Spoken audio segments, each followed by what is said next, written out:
So this time we will focus on consumer behavior and market research. Consumer behavior and market research are essential components in comprehending the intricacies of a market, empowering firms to make well-informed decisions, formulate efficient marketing strategies, and design goods that really resonate with their intended audience.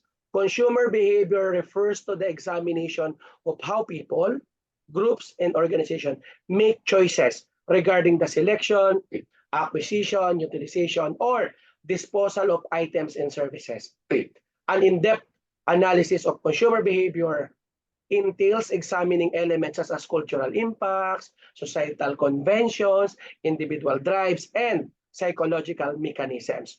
Marketers aim to understand the fundamental factors that impact consumers' decision, enabling them to customize their products or services to align with the requirements and preferences of their intended audience. Market research, on the other hand, is a methodical procedure for collecting, examining, and interpreting facts pertaining to a market, encompassing details on consumers, rivals, and the industry as a whole. The research incorporates both quantitative and qualitative methodologies, including surveys, focus group discussions, interviews, and observational studies. A market research is essential for making strategic decisions as it allows organizations to identify potential market possibilities, evaluate the competitive environment, and reduce risk. To give us more details about the topic, let us all welcome our presenter. Hello, good afternoon, Doc Melo. Good afternoon, everyone. I'm Rachel Ann Bobias, and I'm here to discuss the Chapter 3, Consumer Behavior. Right. As a consumer, we may experience marketing transactions every day in our lives. So, for example, you might want to have a cup of coffee in Starbucks and decide what kind of coffee and size you want to have. Or you might also want to consider buying a drink using a stars in Starbucks loyalty card that you have earned. Similarly, similarly to this, consumers made different kinds of decisions while interacting with marketing stimuli in various situations. Right. Consumer behavior is an integral part of our daily routines, impacting the choices we made, the products we buy, and then the experiences we pursue. The field of study, this field of study explores the psychological, social, and economic aspects of how people navigate the vast marketplace of goods and services. It also covers everything from recognizing a need or desire to reflecting on our choices after making a purchase. In our everyday lives, the decision we make as a consumer are intertwined with our identity, showcasing our preferences, values, and aspirations. So before we fully discuss what's the meaning or definition of consumer behavior, let us first identify the differences between a customer and consumer. So in this illustration, in terms of people or person, customer is an organization, individual, or anyone who purchases a product or services, while consumer, on the other hand, is an individual or entity that uses a product or service. In terms of motivation or reason, customers' motivation is to resell, gift, or consume a product or services, while consumer to use a product or services, never to resell or gift. A customer becomes a consumer if they pay for and use a product or services. In terms of payment, customers always makes a monetary transaction, while for consumer doesn't always pay for a product or services. All right. I have plotted here some examples for us to easily identify the differences between customer and consumer. For the example number 1, we have here customer, a local bakery orders flour and sugar from a wholesale supplier for making their baked goods. So we can call a person a consumer when the customers who walk into the bakery to buy and eat pastries made from flour and sugars are what so-called the consumers. Second example, for a customer, an IT consulting firm purchases a software solution to improve its project management. So for the consumer, magiging consumer lang siya. The employees of the consulting firm who use the software for project management tasks are called consumers.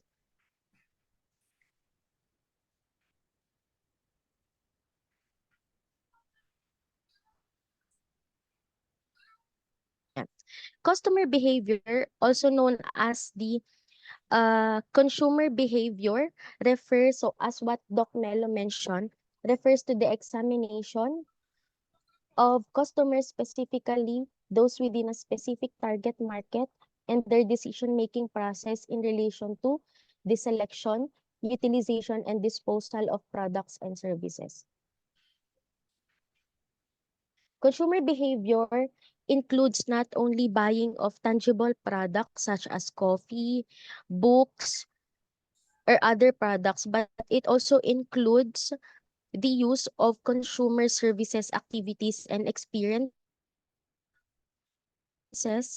such as, for example, getting a haircut, going to a movie theater, taking a vacation, and decides on how to spend time in social media or going out to a gym. The primary focus of customer behavior pertains to the field of psychology, motives, and behavior. Right. For the next slide, I will discuss the key aspects that customer behavior investigates. Subsequent list delineates various fundamental components that encompasses client behavior. So first would be consumer purchasing patterns. Im- Second, impact of social trends, elements that motivates or deter customer from making purchases. Third, aims to investigate customer sentiment towards alternative options. Fourth, behavior exhibited by customers during their shopping experiences. And fifth is the impact of marketing initiatives on consumer behavior.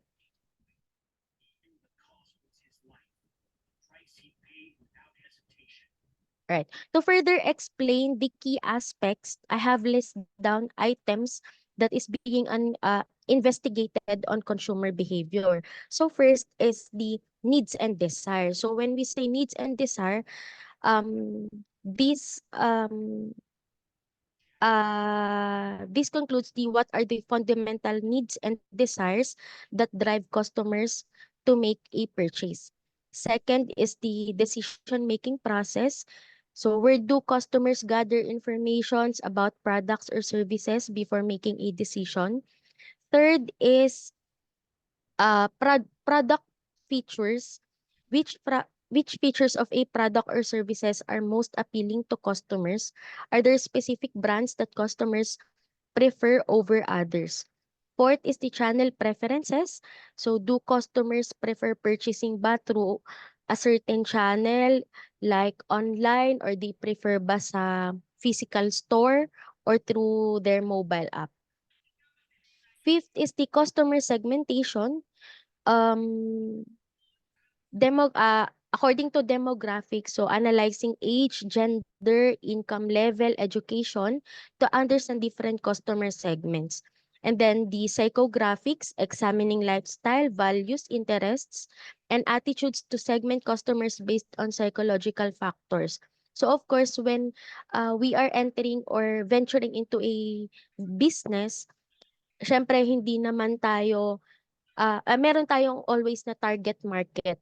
So kung sino yung mga tina-target mo na audience or yung mga magiging customers mo in the near future.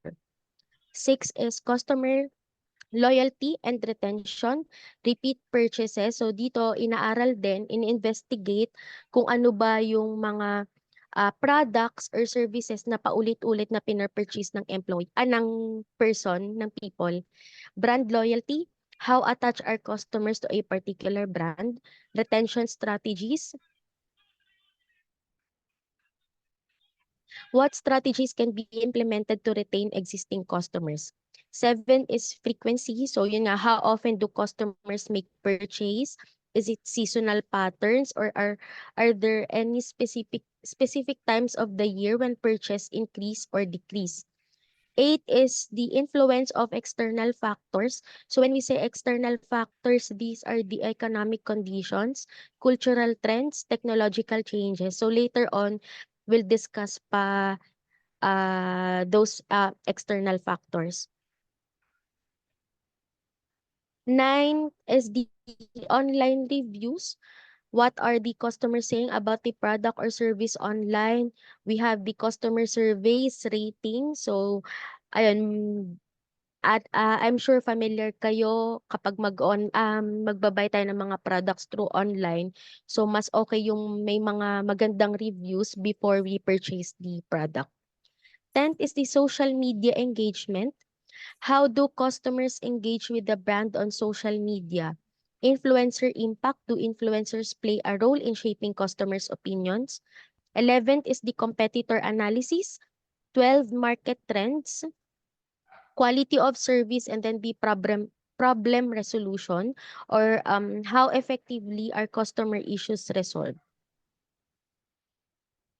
Right.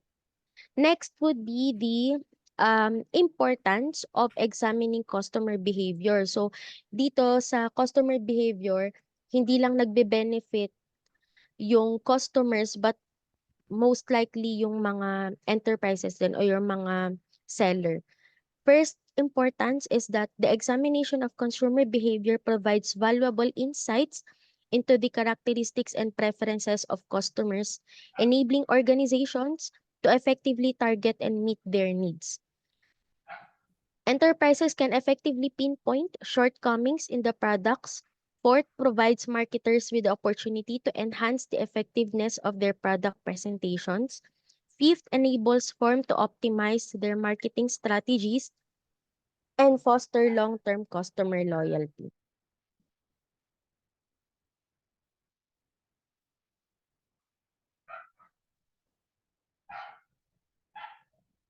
Sorry, last topic would be, second to the last topic would be the 4 customer behavior patterns. It is important to differentiate between patterns and buying habits. So when we say patterns, this pertains to the recurring and predictable phenomena, while the buying habits refers to the tendencies for actions that may be impulsive in nature. So, di-discuss ko yung 4 customer behavior patterns. First is the purchased items. Customers often make purchasing decision based on factors such as perishability of the products, unit of sale, number of users of the product, and the buying power of the client. So for the purchased items, it is observed that buyers tend to purchase everyday use things in larger amounts and with greater frequency, whereas luxury items are acquired less frequently and in smaller quantity. So for example, yung mga hygiene products natin, so since we are using it on our everyday life, so for example, yung shampoo, soap, toothpaste, so mas okay 'di ba na mas maramihan na natin siyang binibili kasi mas makakatipid tayo, and of course syempre hindi tayo pa isa-isa kasi waste of time din yung nabibili ka pa sa mga sa mga tindahan everyday, so mas okay na nagpa-purchase tayo ng maramihan. Second would be the retail venue. Consumers frequently engage in shopping activities across multiple establishments. So dito, customers have the freedom to select things from various locations provided that there's no problem with the transportation. So of course tayo, syempre, mas maraming choices. Let's say for example sa mga tiangge or malls, mas marami tayong choices, mas maraming pagpipilian, provided na madali tayong makaka-access or makakapunta dun sa isang location or sa isang lugar. Third is the method of purchase. This refers to the manner in which a consumer select to acquire good reveals insights on their consumer behavior. Consumers have the ability to engage in online window shoppings. So afterwards, deliberating on their purchase decision in the comfort of their homes. So ayun, sometimes based on my own experience, mas okay pa din na bumibili sa physical store. Sorry. Mas okay pa rin na bumibili sa mga physical store kasi mas nakikita natin kung ano yung itsura ng product unlike dun sa mga posting sa pictures through online. Yan. Last would be the frequency and timing of purchase. Not all individuals would engage in purchasing activities only during traditional business hours.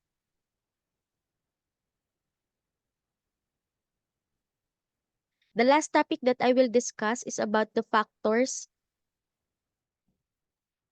that affect consumer or customer behavior. First would be the purchasing power. This pertains to the financial limitations that even affluent individual face necessitating them. So ayun. Purchasing decision made by clients are largely influenced by their level of purchasing power. So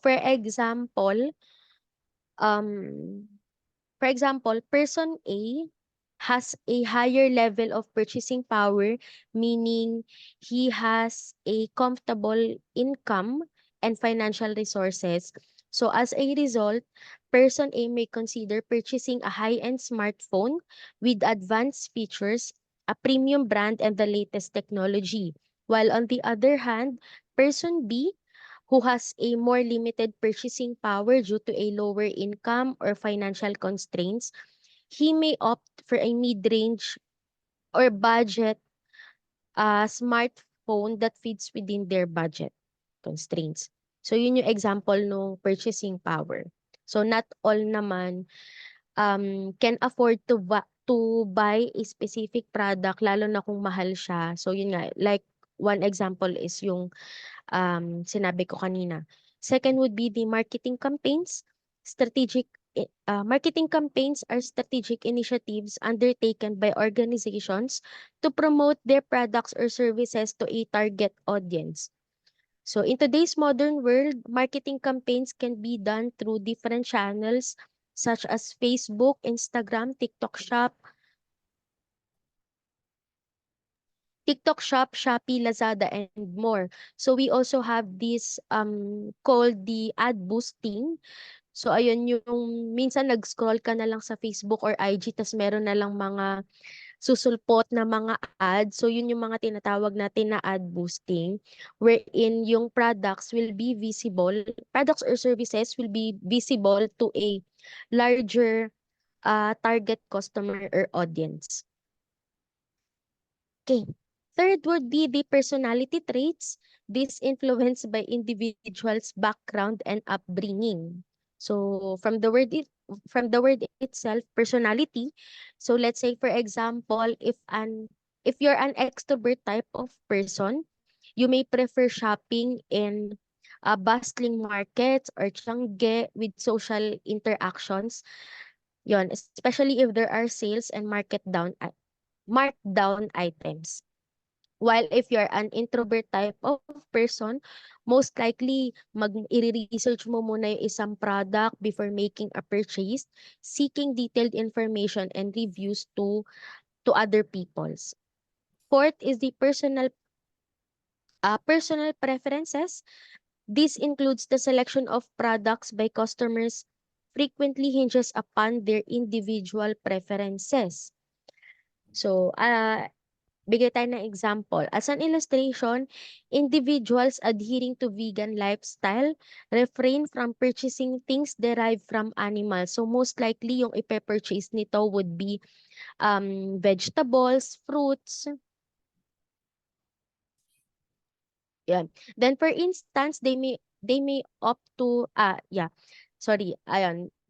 if vegan, they most likely to purchase yung vegetables. And then another example would be, if you prefer to buy things that are eco-friendly and sustainable, they may opt for the products made from recycled materials or those with eco-friendly certifications.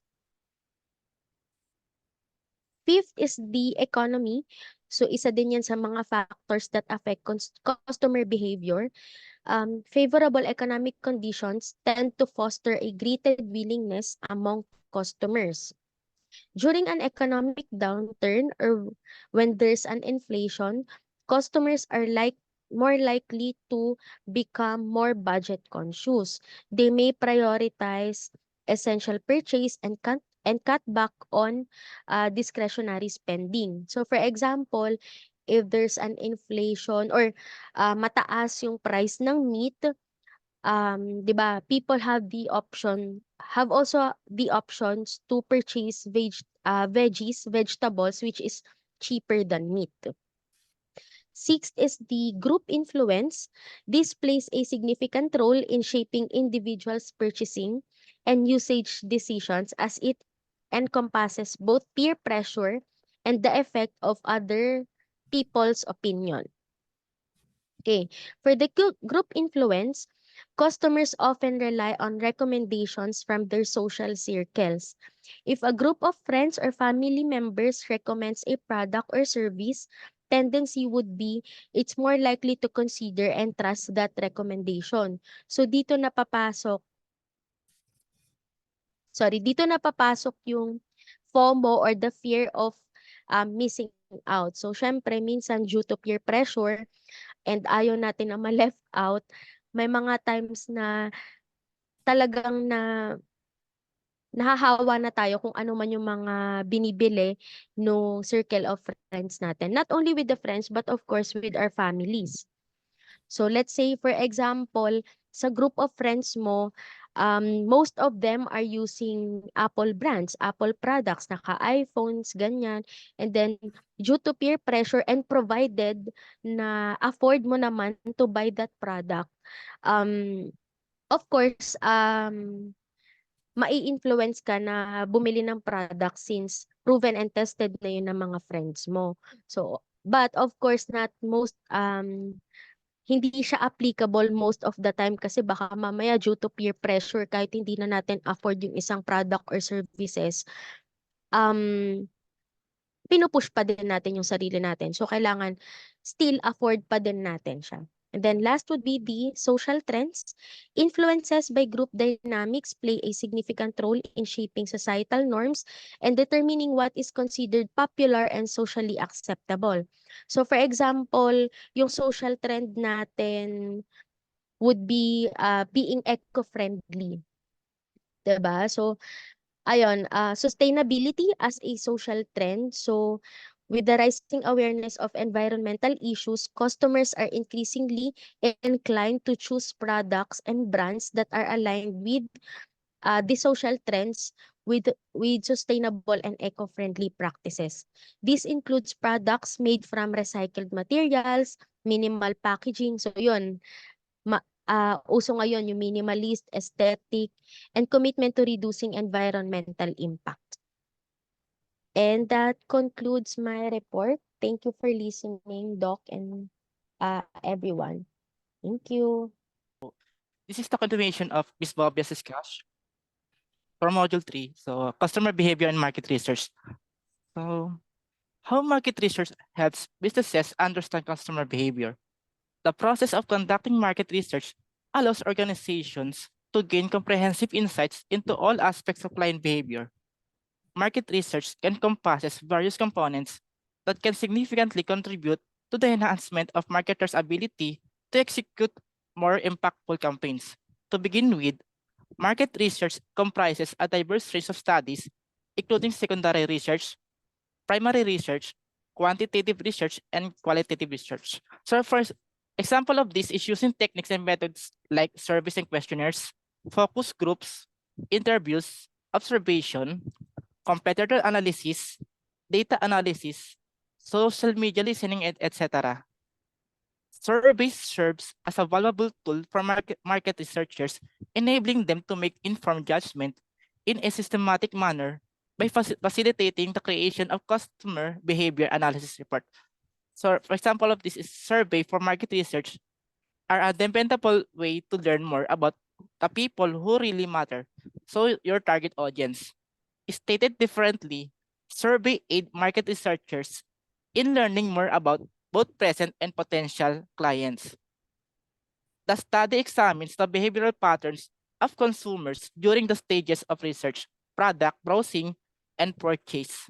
So, for the example of this is the manner of which customers utilize products. So, most of the customers are wise nowadays in consuming products. For example, yung 1,000 pesos natin is baga onti lang yung mapapurchase natin or mabibili natin. So, as a consumer, baga, we are wise enough to budget a 1,000 peso budget. So baga titipid natin siya. For example, for a 1 week timeline. So kumbaga kumbaga tiyatansya natin kung kano kalayo maabot yung 1,000 peso. So yun po yung sample. So next is the duration of product usage by customer. So majority of customer sets a timeline when a product consumes last. For example, yung isang sachet ng kape natin, kung gano'n natin siya katagal mako-consume. So yun po. Then next is the perception and emotional response of buyers towards various brands and product alternatives. For example, selecting corned beef but different brand. Some customers select much cheaper brand compared to another brand. So next is the impact of individuals' surroundings on their conduct. Sometimes it can be influenced by our surroundings in selecting yung purchasing products. For example, yung may mimili tayo ng product, kumbaga, yung sabi natin yung top seller, kumbaga, so na-influence na tayo ng mga consumers. Kumbaga, yung pinaka best seller, yung majority na nabibili natin. So next is improving business goals and scaling by understanding your target market. The significance of customer behavior to a firm might be likened to a vital role of blood in sustaining mammals. So, although it may appear to be exaggerated statement, this analogy serves as underscore the significance of comprehending the behavioral patterns of one target market. When firms neglect to do a throughout analysis of their customer habits, they are disregarding numerous significant chances. Kaya mostly sa mga businesses, minamatch sila yung mga yung customer needs nila para at least tuloy-tuloy yung purchasing ng mga customer. Kumbaga, minimet nila yung needs ng mga customers. So hence, marketing programs of varying magnitudes and scopes are significantly more susceptible to failure. Market research, namely survey research, serves as a valuable tool in addressing the lack of knowledge regarding the client behavior.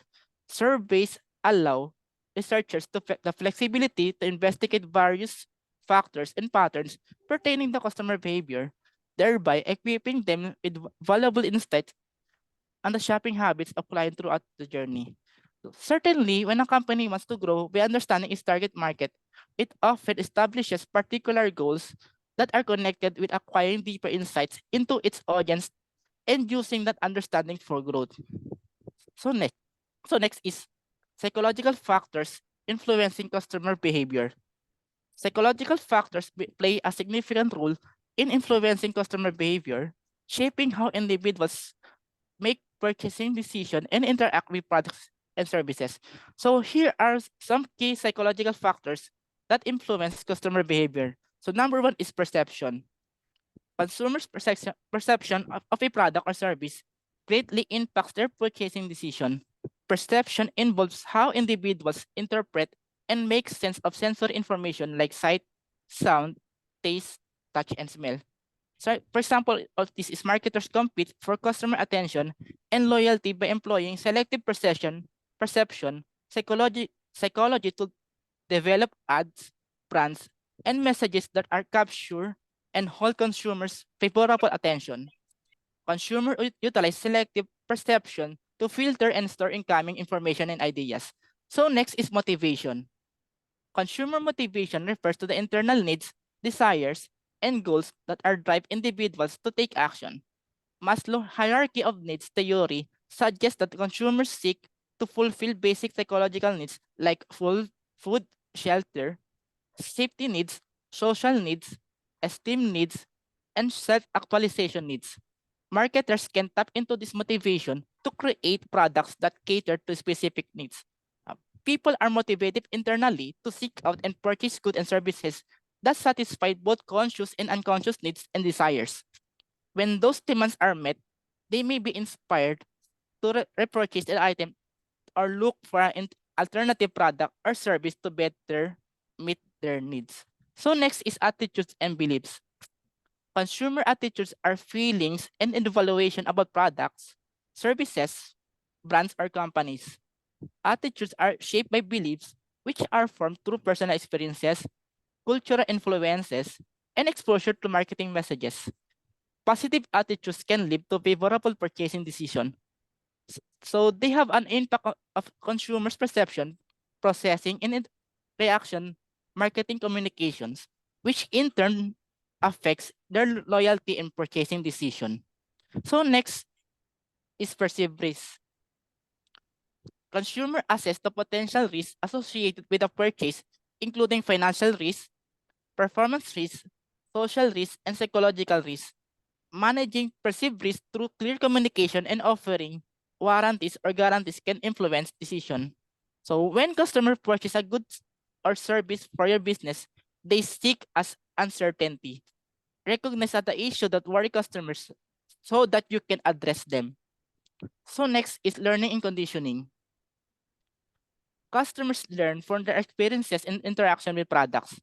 Learning can be direct, for example, personal experiences, or indirect. Another example is observing others' experiences. Positive experiences can lead to repeat purchases, while negative experiences can deter customers. Kumbaga, for example, sa fast food chains, naka-experience tayo ng mga parang waiting time. For example, na-promise ng crew na yung food na isa-serve nila is for 15 minutes. Kaso lumagpas yung waiting time mo more than, for example, nag-intay ka ng 30 minutes. So, may tendency na hindi mo na siya babalikan yung store na yun. Kumbaga, because of the bad experiences sa do sa fast food chain na yun. Then next is memory and recall. Consumers' ability to remember and recall information about products and brands affects their choices. Effective marketing campaigns aim to create memorable experiences and associations through advertising, slogans, and jingles. Consumer memory is a crucial factor that influences how consumers perceive, process, and recall information about products and brands. Understanding how consumer memory works can help you create more effective and memorable marketing campaigns that drive purchase decision and loyalty. Next is emotion and mood. Emotion and moods strongly influence consumer behavior. Emotional responses can drive impulse purchases, and marketers can often leverage emotional appeals in advertising to create a connection with customers. So people can use the valence and arousal of an emotion to guide their decisions, allowing them to make more informed decisions about whether to act or not, or move cautiously. So next is cognitive processes. Cognitive processes involve the mental activities consumer engage in while processing information. These include perception, memory, attention, and problem solving. Learning ideas, concepts, attitudes, and reasoning skills are all part of it. With cognitive learning, users can either store information in their memory as supplementary knowledge for later use or use it for construct new knowledge relevant to their current behavior. So next is cultural and social influences. Cultural norms, values, and social groups impact consumers' psychological factors.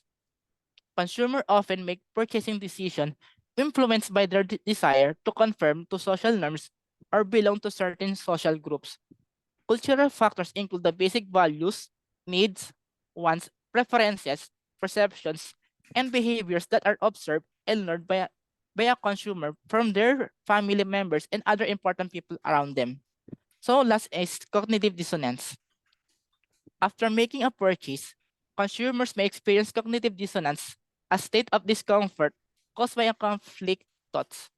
Marketers can address this by providing post-purchase reassurance by empathizing the positive aspects of the product. So it refers to the expectations, attitudes, and internal reasoning of consumers when making purchasing decisions. Marketers make an effort to stay mindful in any conflicts or expectation that can influence consumer decisions. Next is cultural, social, and demographic influences. Cultural, social, and demographic forces exert substantial influence on consumer behavior and decision-making processes. The following is a comprehensive analysis of each component. So number one is cultural influences. Culture refers to the shared values, beliefs, customs, behaviors, and artifacts that characterize group of people. So the example of this is language and communication, religion, beliefs, and traditions, family structures, and values. So next is norm and values. Cultural norms dictate acceptable behaviors within a society. For the example of this of norms is social etiquette, dress code, gender norms, workplace norms, and taboos. Another example of values are family values, religious values, work ethic, respect for elders, environmental values, and education and learning values. So next is cultural symbols. Cultural symbols and meanings can impact how customers interpret products. Example of this is national flags, religious symbols, cultural artifacts, and etc. Next is cultural subcultures. Subcultures within a larger culture can have unique consumer behavior and preferences. Example of these are youth subcultures, ethnic and racial subcultures, professional subcultures, hobby or interest-based subcultures, religious subcultures, and etc. Next is cultural sensitivity. Marketers need to be culturally sensitive to avoid unintentional offense and effectively reach diverse audiences. Examples are language and communications, religious practices and beliefs, customs and tradition, workplace and diversity, healthcare and service provision. Next is social influences. Social factors stem from interaction with family, friends, peers, and societal group. These influences affect consumer behavior in the following ways. Number one is reference groups. People often compare themselves to others in their reference group. For example, is family, friends, and colleagues before making a purchasing decision. Number two is social roles and status. Social roles and positions influence buying behavior. Consumer may choose products that align with their perceived status. Number three is socialization. The process of learning values and behaviors from family and society can influence brand preferences and product choices. Then last is opinion leaders. Individual with expertise or credibility in a certain area can impact others' choices through recommendation and opinions. The next is demographic influences. Demographics are and statistical characteristics of population such as age, gender, income, education, and family composition. These factors provide insights into customer segments. So number one is age. So for example, retirees choices might be not all like of youngsters. For example, yung hilig ng matatanda, pagdating sa purchasing decision nila, hindi siya kaparehas ng purchasing decision ng mga kabataan. Ganun yung example niya. Then next is gender. So for example of this is buying pattern for male can be different for female. For example, buying shoes can satisfy for men's wants and buying accessories can fulfill for women's wants. Kumbaga magkaiba yung purchasing decision ng pagdating sa lalaki siya babae. Ano ba sa lalaki katulad na mas gusto natin na bumili ng sapatos or basta kung damit or something na ganun. Unlike sa female na mas gusto nila yung accessories like jewelries or etc. So next is income. Purchasing products may vary depends on the budget in income. You cannot exceed to your budget in purchasing products. So it can cost to short it our budget. So it depends din sa income natin, sa budget natin. Aba, for whole 1 week ng budget natin. So i-manage natin siya kung paano natin siya babudgetin. So pag sumobra yung ano natin, yung nag-exceed tayo doon sa budget, it can cost yung sa ano, yung shortage niya kumbaga. May tendency na pwede tayong mangutang sa kapitbahay natin and etc. So next is education. So more informed customers has an ability to purchase wisely. Kumbaga kung mas marami tayong nalalaman in making a purchase decision, mas wise tayo in making budget, in making product purchases, kung ano yung gusto, yung pinakakailangan nating bilhin. Kumbaga mas marami tayong alam, mas wise tayo sa pagdating sa pag-purchase ng product. Then next is family life cycle. The married one has different priority in purchasing products compared to the single one. Kumbaga, iba na yung priority ng mga ng married couple compared sa mga single ones. Kumbaga, mas priority nila magkakaroon sila ng family sa mga married ones. Unlike sa mga single ones na mas maluwag pa yung budget nila in purchasing products.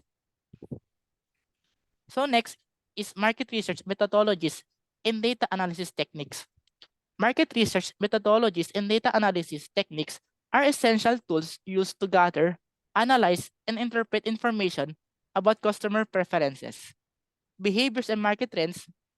Here are some commonly used market research methodologies and data analysis techniques. So number one is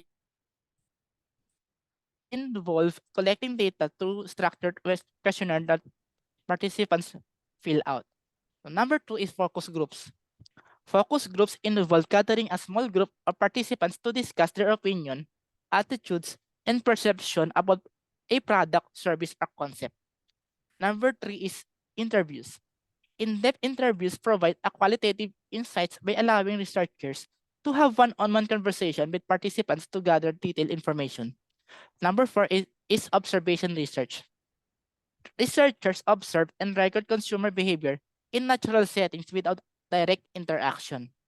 Number five is ethnographic studies. Ethnographic research involves immersing researchers in the target audience environment to understand their behavior and motivates more deeply. Then number six is online analytics. Web analytics tools provide data on web traffic, user behavior, and online interaction. So next is data analysis techniques. So number one is quantitative analysis. This involves analyzing numerical data to identify patterns, trends, and a statistical relationship. So commonly used techniques is descriptive statistics. So summarizing data using measures like mean, median, and standard deviation. So next is regression analysis. So regression analysis is asserting the relationship between variables to predict outcomes. So number three is factor analysis. Factor analysis is identifying underlying factors that explain observed correlation in data. So number two is qualitative analysis. Qualitative data often collected through interviews, focus groups, and open-minded surveys is analyzed to identify themes, patterns, and insights. Technique includes, so number one is content analysis. Categorizing and interpreting textual data to extract meaningful themes. Next is thermal analysis. Identify recurring patterns and themes in qualitative data. Number three is data visualization. So creating graphs, charts, and visual representation of data to make it easier to understand and communicate insights.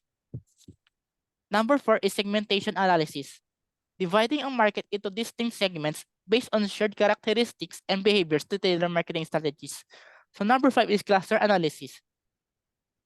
Identifying groups or clusters within a data based on similarities, which can aid in market segmentation. Number six is congruent analysis. Assessing consumer preferences by presenting them with multiple product attributes and asking them to rank or rate their preferences. Now, number seven is sentiment analysis. Using natural language processing to analyze written or spoken text to determine sentiment, opinions, and emotional express.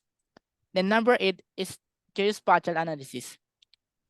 So examining geographic data to identify location-based trends and opportunities.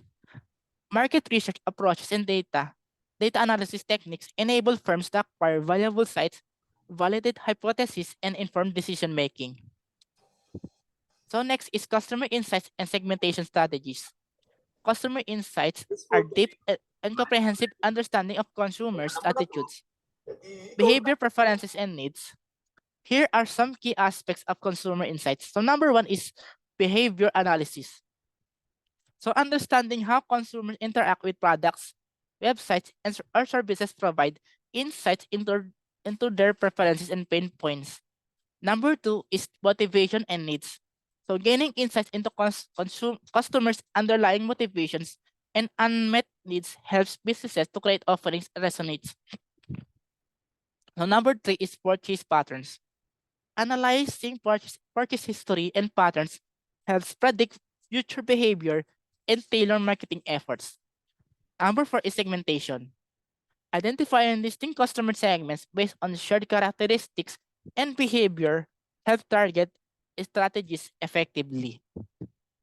So number 5 is feedback and sentiment. Collecting and analyzing customer feedback, reviews, and sentiments helps businesses gauge customer satisfaction and make improvements. Number 6 is lifestyle and values. Understanding customers' lifestyle and values helps tailor marketing messages and product offerings. Then last is user experiences. Analyzing user experiences provides insights into pain points and opportunities for product or service enhancements. Then segmentation and strategies. Segmentation involves dividing a market into distinct groups of customers into share similar characteristics, behavior, or needs. Here are some commonly segmentation strategies. So number 1 is demographic segmentation. So dividing the market based on demographic factors such as age, gender, income, education, and family size, as I discussed earlier. So number 2 is psychological segmentation.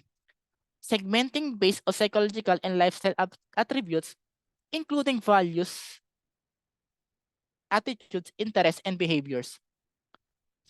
So number 3 is behavioral segmentation.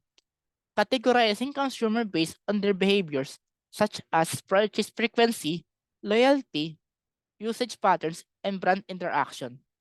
Number 4 is geographical segmentation. Dividing the market by geographical location, which can include countries, regions, cities, and neighborhoods. Number 5 is benefit segmentation. Segmenting based on the benefits or solution customers seek from a product or service. Number 6 is usage segmentation. Dividing customers based on how often or intensively they use a product or service. Then last is occasion segmentation. Segmenting based on specific occasion or events when customer might need a product or service. Segmentation enables firms to customize their marketing endeavors according to individuals' requirements of various groups, resulting in communication that is more pertinent and efficacious. So that's all for my discussion. Thank you.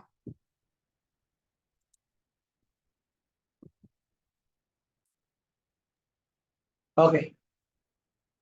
So again, consumer behavior and market research are interrelated, with each influencing the other. Market research enable firms to acquire valuable knowledge about consumer preferences, no?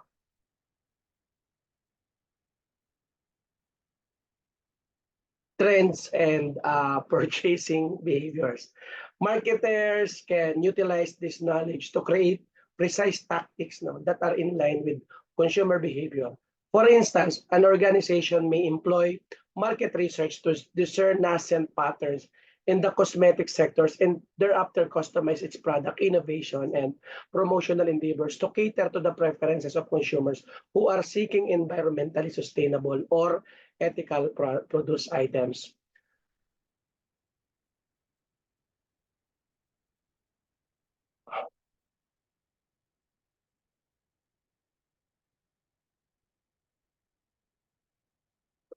Now, psychological variable exert a substantial influence on consumer behavior. Comprehending notions such as perception, motivation, and learning enables marketers to craft messaging that really connects with people at a subconscious level. So market research enables firms to evaluate and enhance their messaging by analyzing consumer feedback, ensuring that it effectively conveys value and connects with the intended audience. The emergence of digital technologies has revolutionized both the ways consumers behave and the field of market research, because online platforms offer a vast amount of information regarding consumer interactions, preferences, and comments. So businesses can utilize social media analytics, website metrics, and online surveys to obtain immediate and accurate information about consumer sentiment and behavior. So the emergence of the digital environment has also brought about new difficulties, including the requirement of ethical management of data and the concern of privacy. Segmentation also plays a crucial role in understanding consumer behavior and doing market research.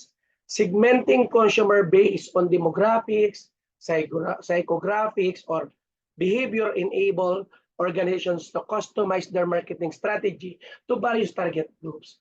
Market research facilitate the discovery and profiling these categories, allowing corporations to develop focused ads and resonate with particular customer groups. So the importance of ethical consideration in consumer behavior in market research has become increasingly prominent. Transparency and ethical corporate practices are becoming more and more important to consumers. So, conducting market research that upholds consumer privacy and offers transparent information regarding data utilization fosters trust. The practice of adhering to ethical standards in marketing, which includes providing truthful information about products and setting fair prices, has a beneficial impact on consumer views and foster enduring brand loyalty. Ultimately, the harmonious interaction between consumer behavior and market research is essential for the prosperity of enterprise in a dynamic and fiercely competitive setting. Comprehending consumer behavior informs successful market research, and conversely, businesses can establish closer connections with their target audience and maintain a competitive edge in market by consistently adjusting to evolving consumer taste, appropriately utilizing digital tools and embracing ethical standards. Again, it's appropriately utilizing digital tools and embracing ethical standards. And I think that's it for this module.